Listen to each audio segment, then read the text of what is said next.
ꯑꯩꯒꯤ ꯅꯨꯡꯁꯤꯔꯕ ꯏꯔꯝꯗꯝ ꯑꯁꯥꯝ, ꯃꯅꯤꯄꯨꯔ, ꯇ꯭ꯔꯤꯄꯨꯔꯥ ꯑꯃꯗꯤ ꯅꯣꯔꯠ ꯏꯁꯇ ꯂꯩꯔꯤꯕ ꯁꯥꯇ꯭ꯔ ꯁꯥꯇ꯭ꯔꯤꯁꯤꯡꯅ ꯀ꯭ꯂꯥꯁ 12 ꯑꯥꯔꯠꯁ ꯑꯃꯗꯤ ꯀꯃꯔꯁ ꯂꯣꯏꯔꯕ ꯃꯇꯨꯡ ꯀꯔꯤ ꯀꯣꯔꯁ ꯇꯝꯕ ꯌꯥꯏ, ꯀꯗꯥꯏꯗ ꯇꯝꯕ, ꯂꯥꯏꯔꯤꯛ ꯄꯥꯕ ꯃꯇꯝꯗ ꯑꯍꯦꯟꯕ ꯅꯣꯂꯦꯖ ꯑꯃꯗꯤ ꯃꯥꯔꯛ ꯀꯔꯝꯅ ꯍꯦꯟꯅ ꯐꯪꯕ ꯌꯥꯏ, ꯁꯥꯏꯟꯁ ꯁ꯭ꯇ꯭ꯔꯤꯝ ꯑꯃꯗꯤ ꯑꯥꯔꯠꯁ ꯁ꯭ꯇ꯭ꯔꯤꯝ ꯑꯁꯤꯒꯤ ꯈꯦꯠꯅꯕ, ꯁ꯭ꯃꯥꯔꯠ ꯁ꯭ꯇꯗꯤ ꯀꯔꯤꯅꯣ, ꯃꯥꯏꯟ ꯑꯁꯤ ꯑꯃꯨꯛꯀ ꯍꯦꯟꯅ ꯀꯔꯝꯅ ꯁꯥꯔꯞ ꯑꯣꯏꯍꯟꯕ ꯌꯥꯏ, ꯁ꯭ꯃꯥꯔꯠ ꯁ꯭ꯀꯨꯜ ꯀꯔꯤꯅꯣ, ꯄꯦꯔꯦꯟꯁꯁꯤꯡꯅ ꯏꯆꯥꯒꯤꯗꯃꯛꯇ ꯀꯔꯤꯒꯨꯝꯕ ꯈꯪꯖꯤꯟꯕ ꯌꯥꯕ ꯈꯔ ꯑꯃꯗꯤ ꯁ꯭ꯇꯨꯗꯦꯟꯁꯀꯤꯗꯃꯛꯇ ꯇꯤꯞꯁ ꯈꯔ ꯚꯤꯗꯤꯑꯣ ꯑꯁꯤꯗ ꯐꯪꯕꯤꯒꯅꯤ꯫ ꯁꯣ ꯚꯤꯗꯤꯑꯣ ꯑꯁꯤ ꯂꯣꯏꯗ꯭ꯔꯤ ꯐꯥꯎꯕꯇꯪ ꯌꯦꯡꯕꯤꯌꯨ ꯑꯃꯗꯤ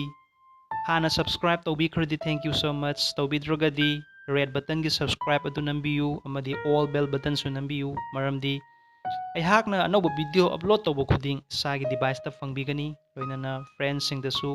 ꯋꯥꯠꯁꯑꯦꯞ, ꯐꯦꯁꯕꯨꯛ, ꯏꯟꯁꯇꯥꯒ꯭ꯔꯥꯝꯒꯤ ꯊ꯭ꯔꯨꯗ ꯁꯤꯌꯥꯔ ꯇꯧꯕ ꯀꯥꯎꯕꯤꯒꯅꯨ꯫ ꯃꯔꯛꯇ ꯑꯦꯗꯚꯔꯇꯥꯏꯖꯃꯦꯟ ꯎꯠꯄꯤꯔꯕꯁꯨ ꯄ꯭ꯂꯤꯖ ꯁ꯭ꯀꯤꯞ ꯇꯧꯕꯤꯗꯅ ꯑꯦꯗꯚꯔꯇꯥꯏꯖꯃꯦꯟ ꯑꯗꯨ ꯂꯣꯏꯕ ꯐꯥꯎꯕꯇꯪ ꯌꯦꯡꯕꯤꯌꯨ꯫ ꯀ꯭ꯂꯥꯁ 12 ꯑꯦꯛꯖꯥꯝ ꯍꯥꯏꯕꯁꯤ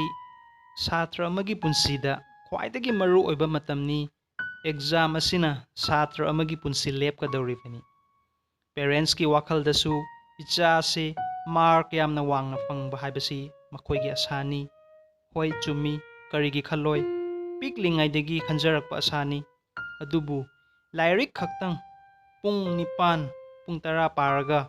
ꯁꯛꯁꯦꯁ ꯑꯣꯏꯅꯤ ꯍꯥꯏꯕꯒꯤ ꯒꯦꯔꯦꯟꯇꯤ ꯂꯩꯕ ꯅꯠꯇꯦ꯫ ꯑꯗꯨ ꯑꯣꯏꯔꯒꯗꯤ ꯄꯦꯔꯦꯟꯁꯁꯤꯡꯅ ꯀꯔꯤ ꯇꯧꯕ ꯌꯥꯏ? ꯃꯗꯨꯗꯤ ꯏꯁꯥꯒꯤ ꯏꯆꯥꯕꯨ ꯄꯦꯔꯦꯟꯁ ꯑꯃ ꯑꯣꯏꯅ ꯅꯠꯇꯕ ꯑꯦꯁ ꯑꯦ ꯐ꯭ꯔꯦꯟ ꯑꯃ ꯑꯣꯏꯅ ꯂꯣꯏꯅꯕꯤꯌꯨ꯫ ꯃꯔꯝꯗꯤ ꯁ꯭ꯇꯨꯗꯦꯟꯁꯀꯤ ꯂꯥꯏꯐꯇꯁꯨ ꯄ꯭ꯔꯣꯕ꯭ꯂꯦꯝ ꯃꯆꯥ ꯃꯆꯥ ꯃꯌꯥꯝ ꯑꯃ ꯂꯩ꯫ ꯄ꯭ꯔꯣꯕ꯭ꯂꯦꯝ ꯑꯁꯤ ꯐ꯭ꯔꯦꯟꯁꯇꯁꯨ ꯁꯤꯌꯥꯔ ꯇꯧꯕ ꯉꯝꯗꯕ, ꯄꯦꯔꯦꯟꯁꯇꯁꯨ ꯁꯤꯌꯥꯔ ꯇꯧꯕ ꯌꯥꯗꯕ ꯄ꯭ꯔꯣꯕ꯭ꯂꯦꯝ ꯑꯁꯤ ꯈꯪꯗꯣꯛꯄꯤꯌꯨ ꯑꯃꯗꯤ ꯄ꯭ꯔꯣꯕ꯭ꯂꯦꯝ ꯑꯗꯨ ꯁꯣꯜꯕ ꯑꯣꯏꯅꯕ ꯇꯧꯕꯤꯌꯨ꯫ ꯃꯔꯝꯗꯤ ꯇꯤꯅꯦꯖꯔꯁ ꯍꯥꯏꯔꯤꯕ ꯃꯇꯝ ꯑꯁꯤ ꯋꯥꯈꯜ ꯑꯑꯣꯟꯕ ꯀꯌꯥ ꯑꯃ ꯂꯥꯛꯄ ꯃꯇꯝꯅꯤ, ꯑꯁꯤꯗꯤ ꯅꯦꯆꯔꯦꯜꯅꯤ꯫ ꯄꯦꯔꯦꯟꯁꯁꯤꯡꯗ ꯍꯥꯏꯖꯅꯤꯡꯕꯗꯤ ꯏꯆꯥ ꯑꯗꯨ ꯇꯨꯝꯂꯤꯉꯩꯗ ꯍꯥꯏꯕꯗꯤ ꯂꯥꯏꯔꯤꯛ ꯄꯥꯔꯝꯗꯥꯏꯗ ꯉꯥꯡꯕ ꯆꯩꯕ ꯀꯌꯥ ꯑꯃ ꯇꯧꯕꯤꯒꯅꯨ꯫ ꯃꯔꯝꯗꯤ ꯑꯩꯈꯣꯏꯅ ꯍꯤꯞꯂꯤꯉꯩꯗ ꯉꯥꯡꯕ ꯆꯩꯕ, ꯅꯨꯡꯉꯥꯏꯇꯕ ꯅꯦꯒꯦꯇꯤꯚ ꯊꯤꯡꯀꯤꯡ ꯃꯌꯥꯝ ꯑꯁꯤ ꯍꯦꯛ ꯃꯤꯀꯞ ꯊꯣꯛꯂꯛꯄꯒ ꯐꯪꯈꯤꯕ ꯑꯁꯤ ꯅꯨꯃꯤꯠꯇꯨꯃ ꯁ꯭ꯇꯨꯗꯦꯟꯁꯁꯤꯡꯒꯤ ꯋꯥꯈꯜꯗ ꯅꯨꯡꯉꯥꯏꯇꯕ, ꯈꯣꯏꯁꯥꯎꯅꯕ, ꯄꯦꯟꯗꯕ ꯀꯌꯥ ꯑꯃ ꯑꯁꯨꯝ ꯂꯩꯈꯤꯅꯤ ꯅꯨꯃꯤꯠꯇꯨꯃ꯫ ꯃꯔꯝ ꯑꯗꯨꯅ ꯄꯦꯔꯦꯟꯁꯁꯤꯡꯅ ꯈꯪꯕꯤꯒꯗꯕ ꯃꯗꯨꯗꯤ ꯏꯆꯥꯁꯤꯡꯕꯨ ꯇꯨꯝꯂꯤꯉꯩꯗꯁꯨ ꯑꯌꯨꯛ ꯉꯟꯇꯥ ꯍꯧꯒꯠꯂꯣ ꯍꯥꯏꯕ ꯃꯇꯝꯗ ꯅꯨꯡꯁꯤꯅ ꯃꯣꯇꯤꯚꯦꯁꯟ ꯄꯤꯕꯤꯔꯒ ꯊꯦꯝꯃꯒ ꯑꯉꯥꯡꯁꯤꯡꯕꯨ ꯂꯥꯏꯔꯤꯛ ꯄꯥꯕꯒꯤ ꯈꯨꯗꯣꯡꯆꯥꯕꯗꯨ ꯄꯤꯕꯤꯌꯨ꯫ ꯁꯤ ꯌꯥꯝ ꯃꯔꯨꯑꯣꯏꯕ ꯄꯣꯠꯅꯤ꯫ ꯐꯦꯃꯤꯂꯤ ꯈꯨꯗꯤꯡꯃꯛ ꯁꯪꯁꯥꯔ ꯑꯁꯤꯗ ꯄ꯭ꯔꯣꯕ꯭ꯂꯦꯝ ꯂꯩꯕ ꯉꯛꯇꯅꯤ꯫ ꯁꯦꯜ ꯄꯥꯏꯔꯕꯁꯨ ꯄ꯭ꯔꯣꯕ꯭ꯂꯦꯝ ꯂꯩ, ꯄꯥꯏꯗ꯭ꯔꯕ ꯃꯤꯁꯨ ꯄ꯭ꯔꯣꯕ꯭ꯂꯦꯝ ꯂꯩ꯫ ꯄ꯭ꯔꯣꯕ꯭ꯂꯦꯝ ꯈꯨꯗꯤꯡꯃꯛ ꯑꯗꯨ ꯀꯔꯝꯅ ꯁꯣꯜꯕ ꯇꯧꯕ ꯌꯥꯏ ꯍꯥꯏꯕꯗꯨ ꯇꯧꯕꯤꯌꯨ ꯑꯃꯗꯤ ꯅꯨꯡꯉꯥꯏꯇꯕ ꯐꯦꯃꯤꯂꯤ ꯄ꯭ꯔꯣꯕ꯭ꯂꯦꯝ, ꯈꯠꯅ ꯆꯩꯅꯕ ꯑꯗꯨ ꯑꯉꯥꯡꯒꯤ ꯃꯃꯥꯡꯗ ꯎꯠꯄꯤꯒꯅꯨ꯫ ꯏꯆꯥꯁꯤꯡꯕꯨ ꯕꯥꯏ ꯐꯣꯔꯁ ꯇꯧꯗꯨꯅ ꯁ꯭ꯇꯗꯤ ꯇꯧꯍꯟꯕꯤꯒꯅꯨ꯫ ꯃꯍꯥꯛꯀꯤ ꯋꯥꯈꯜꯂꯣꯟ ꯑꯗꯨ ꯐꯖꯅ ꯈꯪꯗꯣꯛꯄꯤꯌꯨ꯫ ꯏꯆꯥ ꯑꯁꯤ ꯂꯥꯏꯔꯤꯛ ꯄꯥꯔꯤꯕ꯭ꯔꯥ ꯅꯠꯇ꯭ꯔꯒ ꯄꯥꯗꯕ꯭ꯔꯥ? ꯄꯥꯗ꯭ꯔꯒꯅ ꯀꯔꯤ ꯃꯔꯝꯒꯤ ꯄꯥꯗ꯭ꯔꯤꯅꯣ?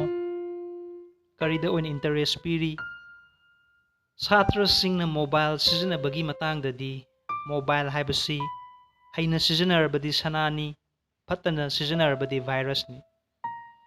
ꯃꯈꯣꯏꯅ ꯍꯧꯖꯤꯛ ꯇꯝꯂꯤꯕ subject like history, civics, economics, geography, subject ꯈꯨꯗꯤꯡꯃꯛꯀꯤ ꯄ꯭ꯔꯣꯕ꯭ꯂꯦꯝ ꯑꯩꯈꯣꯏꯅ ꯌꯨꯇ꯭ꯌꯨꯕꯇ ꯁꯔꯆ ꯇꯧꯕ ꯌꯥꯏ, ꯒꯨꯒꯜꯗꯁꯨ ꯁꯔꯆ ꯇꯧꯕ ꯌꯥꯏ꯫ ꯇꯦꯛꯅꯣꯂꯣꯖꯤ ꯑꯅꯧꯕꯒꯤ ꯃꯇꯨꯡ ꯏꯟꯅ ꯑꯅꯧ ꯑꯅꯧꯕ ꯑꯥꯏꯗꯤꯌꯥ ꯀꯌꯥ ꯑꯃ ꯂꯧꯕ ꯌꯥꯏ꯫ ꯃꯣꯕꯥꯏꯜ ꯑꯁꯤꯁꯨ ꯚꯥꯏꯔꯁ ꯃꯈꯜ ꯑꯃꯅꯤ ꯍꯥꯏꯕꯒꯤ ꯃꯔꯝꯗꯤ ꯑꯉꯥꯡꯁꯤꯡꯅ ꯂꯥꯏꯔꯤꯛ ꯇꯝꯕ ꯈꯪꯗꯉꯩ ꯒꯦꯝꯗ ꯑꯗꯨꯝ ꯄꯨꯡ 24 ꯂꯩꯕ, ꯁꯣꯁꯤꯌꯦꯜ ꯃꯦꯗꯤꯌꯥꯗ ꯑꯗꯨꯝ ꯑꯦꯛꯇꯤꯚ ꯂꯩꯕ꯫ ꯃꯔꯝ ꯑꯗꯨꯅ ꯄꯦꯔꯦꯟꯁꯁꯤꯡꯅ ꯁꯥꯇ꯭ꯔꯁꯤꯡꯒꯤ ꯇꯥꯏꯝ ꯇꯦꯕꯜ ꯑꯃ ꯁꯦꯝꯗꯣꯛꯄꯤꯌꯨ꯫ ꯁꯤꯒꯩꯅ ꯁꯤ ꯃꯇꯝ ꯐꯥꯎꯕ ꯂꯥꯏꯔꯤꯛ ꯄꯥꯕ, ꯁꯤꯒꯩꯅ ꯁꯤ ꯃꯇꯝ ꯐꯥꯎꯕ ꯉꯥꯏꯍꯥꯛ ꯒꯦꯝ ꯁꯥꯟꯅꯕ, ꯑꯁꯤꯒꯩꯅ ꯁꯤ ꯃꯇꯝ ꯐꯥꯎꯕ ꯁꯣꯁꯤꯌꯦꯜ ꯃꯦꯗꯤꯌꯥ ꯄꯥꯏꯕ꯫ ꯁꯣꯁꯤꯌꯦꯜ ꯃꯦꯗꯤꯌꯥ ꯄꯥꯏꯗꯕꯁꯨ ꯌꯥꯗꯦ ꯃꯇꯝꯁꯤꯒꯤ ꯃꯇꯨꯡ ꯏꯟꯅ꯫ ꯑꯃꯦꯔꯤꯀꯥꯅ ꯍꯧꯖꯤꯛ ꯗꯦꯕꯂꯞ ꯀꯟꯇ꯭ꯔꯤ ꯑꯣꯏꯔꯤꯕꯒꯤ ꯃꯔꯝꯗꯤ ꯑꯁꯤꯒꯤꯅꯤ꯫ ꯃꯈꯣꯏꯅ ꯅꯔꯖꯔꯤ ꯀꯥꯕꯗꯒꯤ ꯍꯧꯔꯒ ꯇꯦꯛꯅꯣꯂꯣꯖꯤ ꯑꯅꯧ ꯑꯅꯧꯕꯁꯤ ꯌꯨꯁ ꯇꯧꯕꯅ ꯍꯧꯖꯤꯛ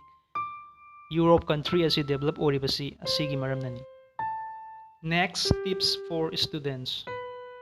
ꯁꯥꯇ꯭ꯔ ꯑꯃꯒꯤ ꯂꯥꯏꯐꯇ motivation, smart study, mind brain sharp ꯑꯣꯏꯕ ꯌꯥꯝꯅ ꯃꯔꯨ ꯑꯣꯏ꯫ ꯊꯤꯡꯀꯤꯡ ꯍꯥꯏꯕꯁꯤꯗ ꯂꯣꯏꯅ ꯂꯩꯔꯦ꯫ ꯑꯩꯅ ꯊꯥꯒꯗꯧꯔꯤꯕ ꯑꯦꯛꯖꯥꯝ ꯑꯁꯤꯗ ꯂꯥꯏ ꯍꯥꯏꯅ ꯈꯜꯂꯒꯗꯤ ꯂꯣꯏꯅ ꯂꯥꯏ, ꯂꯨꯏ ꯍꯥꯏꯅ ꯈꯜꯂꯒꯗꯤ ꯂꯣꯏꯅ ꯂꯨꯏ꯫ ꯏꯁꯥꯅ ꯏꯁꯥꯗ ꯋꯥꯍꯪ ꯑꯁꯤ ꯍꯪꯕꯤꯌꯨ, ꯑꯩꯅ ꯍꯧꯖꯤꯛ ꯑꯦꯛꯖꯥꯝ ꯊꯥꯒꯗꯧꯔꯤꯕꯁꯤ ꯄꯥꯁ ꯇꯧꯕꯅ ꯐꯕ꯭ꯔꯥ, ꯐꯦꯜ ꯇꯧꯕꯅ ꯐꯕ꯭ꯔꯥ? ꯍꯧꯖꯤꯛ ꯑꯩꯅ ꯏꯒꯗꯧꯔꯤꯕ ꯑꯦꯛꯖꯥꯝ ꯑꯁꯤ ꯑꯩꯅ ꯄꯥꯔꯁꯦꯟꯇꯦꯖ ꯋꯥꯡꯍꯧꯗ꯭ꯔꯒꯗꯤ ꯇꯨꯡꯗ ꯑꯩ ꯋꯥꯒꯗ꯭ꯔꯥ ꯑꯣꯔ ꯋꯥꯔꯣꯏꯗ꯭ꯔꯥ? ꯏꯁꯥꯅ ꯑꯗꯨꯝ ꯈꯟꯖꯔꯝꯒꯅꯤ, ꯑꯩ ꯃꯥꯔꯛ ꯋꯥꯡꯗꯕ ꯌꯥꯗꯦ, ꯃꯌꯥꯝꯒꯤ ꯃꯃꯥꯡꯗ ꯑꯩ ꯃꯥꯏ ꯄꯥꯛꯇꯕ ꯌꯥꯗꯦ꯫ ꯐꯪꯂꯤꯕ ꯄꯥꯎꯈꯨꯝ ꯑꯗꯨ ꯏꯁꯥꯒꯤ ꯕ꯭ꯔꯦꯟꯗ ꯁꯤꯒꯅꯦꯜ ꯑꯣꯏꯅ ꯄꯤꯕꯤꯈꯣ꯫ ꯑꯩ ꯄꯥꯔꯁꯦꯟꯇꯦꯖ ꯋꯥꯡꯗꯕ ꯌꯥꯗꯦ, ꯑꯩ ꯄꯥꯁ ꯇꯧꯗꯕ ꯌꯥꯗꯦ, ꯃꯌꯥꯝꯒꯤ ꯃꯃꯥꯡꯗ ꯑꯩ ꯃꯥꯏ ꯄꯥꯛꯇꯕ ꯌꯥꯗꯦ꯫ ꯋꯥꯈꯜ ꯄꯨꯝꯅꯃꯛ ꯏꯁꯥꯗ ꯂꯩꯔꯦ꯫ ꯃꯔꯝ ꯑꯗꯨꯅ ꯑꯩ ꯀꯃꯥꯏꯅ ꯍꯦꯟꯅ ꯃꯥꯔꯛ ꯐꯪꯒꯅꯤ, ꯑꯩ ꯀꯃꯥꯏꯅ ꯍꯦꯟꯅ ꯃꯌꯥꯝ ꯃꯃꯥꯡꯗ ꯃꯥꯏ ꯄꯥꯛꯀꯅꯤ? ꯃꯗꯨꯗꯤ ꯅꯝꯕꯔ 1ꯗ ꯑꯌꯨꯛ ꯉꯟꯇꯥ ꯍꯧꯒꯠꯄ ꯃꯇꯝꯗ ꯅꯍꯥꯛꯅ ꯈ꯭ꯋꯥꯏꯗꯒꯤ ꯅꯤꯡꯖꯕ God, it may be Krishna or Allah or Jesus or Sai Baba or Universe, isana thajaba aduda pukning changna khoirambiu. For example, O God, ngasi numit asi ay lairik pukning changna pajage, soy angam yaudaba, mai papu numit ama oijage haina pukning changna khoirambiu.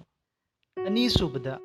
aikoina iruja maitharba matung meditation 5 to 10 minutes tawbiu.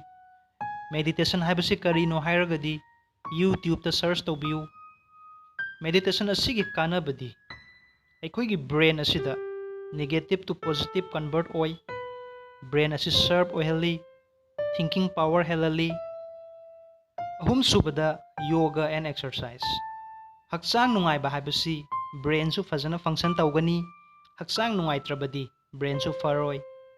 ꯃꯇꯝ ꯑꯁꯤ ꯅꯣꯡꯃ ꯅꯣꯡꯃꯒꯤ ꯑꯅꯥ ꯑꯌꯦꯛ ꯍꯦꯜꯂꯛꯄ, ꯆꯤꯟꯖꯥꯛ ꯐꯠꯂꯛꯇꯕ, environment ꯐꯠꯂꯛꯇꯕꯅ ꯑꯅꯥꯕꯁꯤ ꯅꯣꯡ ꯅꯣꯡꯃꯒꯤ ꯃꯈꯜ ꯃꯈꯜ ꯀꯌꯥ ꯑꯃ ꯊꯣꯛꯂꯛꯂꯤ꯫ ꯍꯛꯆꯥꯡꯗ ꯑꯅꯥꯕ ꯍꯥꯏꯕꯁꯤ ꯖꯥꯠ ꯕꯤꯖꯥꯠ, ꯑꯉꯥꯡ ꯑꯍꯟ, ꯙꯔꯃ ꯈꯥꯏꯕ ꯅꯠꯇꯦ꯫ ꯃꯔꯝ ꯑꯗꯨꯅ ꯏꯁꯥꯒꯤ ꯍꯛꯆꯥꯡꯗꯤ ꯏꯁꯥꯅ ꯆꯦꯛꯁꯤꯟꯕꯤꯒꯗꯕꯅꯤ꯫ ꯃꯦꯗꯤꯇꯦꯁꯟ, ꯌꯣꯒꯥ, ꯑꯦꯛꯁꯔꯁꯥꯏꯖ ꯃꯌꯥꯝ ꯑꯁꯤ ꯅꯣꯡꯃꯗ ꯂꯤꯛꯂꯕꯗ 30 minutes, ꯑꯗꯔꯋꯥꯏꯁ ꯃꯦꯛꯁꯤꯃꯝ 1 hour ꯇꯧꯕꯤꯌꯨ꯫ ꯃꯔꯤꯁꯨꯕꯗ ꯕ꯭ꯔꯦꯛꯐꯥꯁ ꯑꯐꯕ ꯆꯥꯕꯤꯌꯨ꯫ ꯑꯅꯥꯕꯒꯤ ꯍꯧꯔꯛꯐꯝ ꯈꯨꯗꯤꯡꯃꯛ ꯄꯨꯛꯇꯒꯤ ꯍꯧꯏ꯫ ꯑꯩꯈꯣꯏꯅ ꯆꯥꯔꯤꯕ ꯆꯤꯟꯖꯥꯛ ꯑꯁꯤꯗ ꯂꯣꯏꯅ ꯗꯤꯄꯦꯟ ꯑꯣꯏꯔꯦ꯫ ꯑꯐꯕ ꯆꯥꯔꯒꯗꯤ ꯕ꯭ꯔꯦꯟꯗꯁꯨ ꯑꯐꯕ ꯁꯤꯒꯅꯦꯜ ꯐꯪꯏ, ꯐꯠꯇꯕ ꯆꯥꯔꯒꯗꯤ ꯕ꯭ꯔꯦꯟꯗ ꯐꯠꯇꯕ ꯁꯤꯒꯅꯦꯜ ꯐꯪꯏ꯫ ꯌꯥꯔꯒꯗꯤ ꯑꯩꯈꯣꯏꯅ ꯕ꯭ꯔꯦꯛꯐꯥꯁꯇ ꯈꯤꯇꯪ ꯍꯦꯚꯤ ꯑꯣꯏꯔꯒ ꯂꯥꯏꯔꯤꯛ ꯑꯗꯨ ꯄꯥꯕꯤꯌꯨ꯫ ꯃꯔꯝꯗꯤ ꯑꯩꯈꯣꯏꯅ ꯆꯥꯛ ꯆꯥꯁꯤꯜꯂꯒ ꯂꯥꯏꯔꯤꯛ ꯄꯥꯔꯕꯗꯤ ꯑꯩꯈꯣꯏꯅ ꯇꯨꯝꯅꯤꯡꯕꯒꯤ ꯁꯤꯒꯅꯦꯜ ꯑꯃ ꯐꯪꯉꯛꯀꯅꯤ꯫ ꯑꯩꯈꯣꯏꯅ ꯇꯨꯝꯅꯤꯡꯕ ꯐꯥꯎꯔꯛꯑꯒꯗꯤ ꯂꯥꯏꯔꯤꯛ ꯄꯥꯕꯗ ꯄꯨꯛꯅꯤꯡ ꯆꯪꯂꯣꯏ꯫ ꯃꯔꯝ ꯑꯗꯨꯅ ꯌꯥꯔꯒꯗꯤ ꯆꯥꯔꯤꯕ ꯆꯥꯛ ꯑꯗꯨ ꯈꯤꯇꯪ ꯊꯦꯡꯂꯞ ꯆꯥꯕꯤꯌꯨ꯫ ꯃꯉꯥꯁꯨꯕꯗ ꯑꯩꯈꯣꯏꯅ ꯂꯥꯏꯔꯤꯛ ꯄꯥꯕ ꯃꯇꯝꯗ ꯋꯥꯍꯩ ꯑꯗꯨꯒꯤ ꯃꯤꯅꯤꯡ ꯑꯗꯨ ꯐꯖꯅ ꯈꯪꯅ ꯄꯥꯕꯤꯌꯨ꯫ ꯃꯔꯝꯗꯤ ꯑꯩꯈꯣꯏꯅ ꯍꯧꯖꯤꯛ ꯂꯥꯏꯔꯤꯛ ꯄꯥꯕ ꯃꯇꯝꯗ ꯑꯩꯈꯣꯏꯒꯤ ꯁꯦꯂꯦꯕꯁ ꯑꯁꯤ ꯂꯣꯏꯅ ꯀꯚꯔ ꯇꯧꯍꯧꯗ꯭ꯔꯒꯗꯤ ꯑꯦꯛꯖꯥꯝꯗ ꯍꯪꯉꯛꯄ ꯃꯇꯝꯗ ꯑꯩꯅ ꯈꯪꯗ꯭ꯔꯃꯛꯁꯨ ꯉꯁꯥꯏꯒꯤ ꯁꯥꯔꯒ ꯏꯕꯒꯤ ꯇꯦꯛꯅꯤꯛ ꯑꯃ ꯌꯨꯁ ꯇꯧꯕ ꯌꯥꯏ꯫ ꯑꯦꯛꯖꯥꯝ ꯏꯕ ꯃꯇꯝꯗ ꯄꯦꯄꯔ ꯑꯗꯨ ꯀꯣꯏꯁꯟ ꯑꯟꯁꯔ ꯁꯤꯔꯤꯌꯦꯜ ꯋꯥꯏꯁꯇ ꯏꯕꯤꯌꯨ, ꯖꯝ ꯇꯧꯕꯤꯒꯅꯨ꯫ ꯐꯣꯔ ꯑꯦꯛꯖꯥꯝꯄꯜ 1 ꯑꯃꯨꯛ 3 ꯑꯃꯨꯛ 7 ꯑꯁꯨꯝꯅ ꯖꯝ ꯇꯧꯕꯤꯒꯅꯨ꯫ ꯁꯥꯏꯃꯜꯇꯦꯅꯁꯂꯤ ꯃꯊꯪ ꯃꯅꯥꯎ ナꯏꯅ ꯏꯕꯤꯌꯨ꯫ ꯑꯍꯥꯟꯕꯗ question and answer number 1 2 3 4 5. Next, number B, fill in the blank 1 2 3 4 5. Multiple choice 1 2 3 4 5. Sumna simultaneously ibuyu. Isagi exam ki paper adu check tauba matamda ozada attractive ohenbiyu. Ozana attractive oiragadi compulsory students khudingmakta pass tahoningbagi wakhalon ama phauhanbiyu. Maramdi check tauriba ozasingnasu satrasing adu kanamata fail tahoningba nate. Handwriting motpanasu nana idabanasu kaya masi ubada makoina check tauningdabagi khudongchaba du lei. Maram aduna check paper tauriba ꯑꯣꯖꯥ ꯑꯗꯨꯗ paper ꯑꯗꯨ attractive ꯑꯣꯏꯍꯜꯂꯨ ꯁꯨꯡꯁꯣꯏ ꯁꯣꯏꯗꯅ mark ꯌꯥꯝꯅ ꯐꯪꯒꯅꯤ ꯍꯦꯟꯅ ꯐꯪꯒꯅꯤ ꯑꯗꯨꯒ ꯁꯥꯇ꯭ꯔꯁꯤꯡꯅ ꯂꯥꯏꯔꯤꯛ ꯄꯥꯕ ꯃꯇꯝꯗ ꯑꯩꯈꯣꯏꯒꯤ ꯏꯌꯔ ꯑꯁꯤꯗ ꯌꯥꯗꯕ ꯏꯌꯔꯐꯣꯟ ꯅꯠꯇ꯭ꯔꯒ ꯑꯩꯈꯣꯏꯒꯤ ꯀꯇꯟ ꯁꯤꯒꯨꯝꯕꯁꯤ ꯌꯨꯁ ꯇꯧꯕꯤꯌꯨ ꯃꯔꯝꯗꯤ ꯑꯩꯈꯣꯏꯅ ꯂꯥꯏꯔꯤꯛ ꯄꯥꯕ ꯃꯇꯝꯗ ꯑꯥꯎꯠꯁꯥꯏꯗꯇꯒꯤ ꯚꯣꯏꯁ ꯑꯃ ꯇꯥꯕꯗ ꯃꯥꯏꯟ ꯑꯁꯤ ꯗꯥꯏꯚꯔꯠ ꯑꯣꯏ ꯑꯗꯨꯅ ꯏꯁꯥꯒꯤ ꯕ꯭ꯔꯦꯟ ꯑꯁꯤ ꯗꯥꯏꯚꯔꯠ ꯑꯣꯏꯗꯅꯕ ꯏꯌꯥꯔꯄꯤꯁ ꯐꯠꯇꯕꯅꯤ ꯈꯪꯗꯦ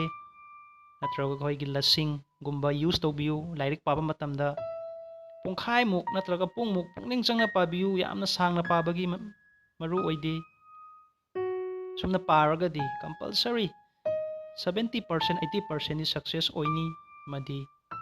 ꯂꯥꯏꯔꯤꯛ ꯄꯥꯗ꯭ꯔꯤꯉꯩ ꯃꯃꯥꯡꯗ ꯏꯁꯥꯅ ꯅꯤꯡꯖꯕ ꯒꯣꯠ ꯑꯗꯨꯗ ꯍꯥꯏꯕꯗꯤ ꯏꯁꯥꯅ ꯅꯤꯡꯖꯕ ꯂꯥꯏ ꯑꯗꯨꯗ ꯐꯖꯅ ꯈꯣꯏꯔꯝꯕꯤꯌꯨ ꯑꯩ ꯉꯥꯏꯍꯥꯛꯇꯪ ꯂꯥꯏꯔꯤꯛ ꯄꯥꯖꯒꯦ ꯄꯨꯛꯅꯤꯡ ꯆꯪꯅ ꯄꯥꯖꯒꯦ ꯃꯥꯏ ꯄꯥꯛꯍꯟꯕꯤꯌꯨ ꯍꯥꯏꯅ ꯊꯥꯖꯕꯒ ꯂꯣꯏꯅꯅ ꯄꯥꯕꯤꯌꯨ ꯁꯨꯡꯁꯣꯏ ꯁꯣꯏꯗꯅ ꯃꯥꯏ ꯄꯥꯛꯀꯅꯤ ꯏꯁꯥꯅ ꯁꯤꯖꯤꯟꯅꯔꯤꯕ ꯃꯣꯕꯥꯏꯜ ꯑꯗꯨꯁꯨ ꯂꯥꯏꯔꯤꯛ ꯄꯥꯕ ꯃꯇꯝꯗ ꯁꯥꯏꯂꯦꯟꯅꯤ ꯈꯪꯗꯦ ꯅꯠꯇ꯭ꯔꯒ ꯁ꯭ꯋꯤꯆ ꯑꯣꯐ ꯊꯝꯕꯅꯤ ꯈꯪꯗꯦ ꯊꯝꯕꯤꯌꯨ ꯃꯔꯝꯗꯤ ꯐꯦꯁꯕꯨꯛ ꯅꯠꯇ꯭ꯔꯒ ꯋꯥꯠꯁꯑꯦꯞꯀꯤ ꯅꯣꯇꯤꯐꯤꯀꯦꯁꯟ ꯑꯃ ꯂꯥꯛꯄ ꯃꯇꯝꯗ ꯃꯥꯏꯟ ꯑꯁꯤ ꯗꯥꯏꯚꯔꯠ ꯑꯣꯏ ꯑꯗꯨꯅ ꯂꯥꯏꯔꯤꯛ ꯇꯧꯕꯗ ꯀꯥꯏ ꯄꯨꯡꯈꯥꯏꯃꯨꯛ ꯂꯥꯏꯔꯤꯛ ꯄꯥꯔꯕ ꯃꯇꯨꯡ ꯕ꯭ꯔꯦꯛ ꯉꯥꯏꯍꯥꯛ ꯉꯥꯏꯍꯥꯛ ꯂꯧꯕꯤꯌꯨ 5 minutes or 10 minutes it may be music ꯑꯣꯏꯕ ꯌꯥꯏ ꯀꯣꯃꯦꯗꯤ ꯑꯣꯏꯕ ꯌꯥꯏ ꯃꯣꯇꯤꯚꯦꯁꯅꯦꯜ ꯑꯣꯏꯕ ꯌꯥꯏ ꯁꯨꯝꯕ ꯚꯤꯗꯤꯑꯣ ꯅꯠꯇ꯭ꯔꯒ ꯃ꯭ꯌꯨꯖꯤꯛ ꯑꯣꯗꯤꯑꯣꯁꯤ ꯃꯔꯛ ꯃꯔꯛꯇ ꯇꯥꯕꯤꯌꯨ ꯃꯦꯟ ꯑꯣꯏꯅ ꯌꯨꯇ꯭ꯌꯨꯕꯇꯒꯤ ꯁ꯭ꯇꯨꯗꯦꯟꯁꯀꯤ ꯑꯣꯏꯕ ꯃꯣꯇꯤꯚꯦꯁꯅꯦꯜ ꯚꯤꯗꯤꯑꯣ ꯌꯥꯝꯅ ꯌꯦꯡꯕꯤꯌꯨ ꯁꯤꯅ ꯊꯧꯅꯥ ꯌꯥꯝꯅ ꯄꯤ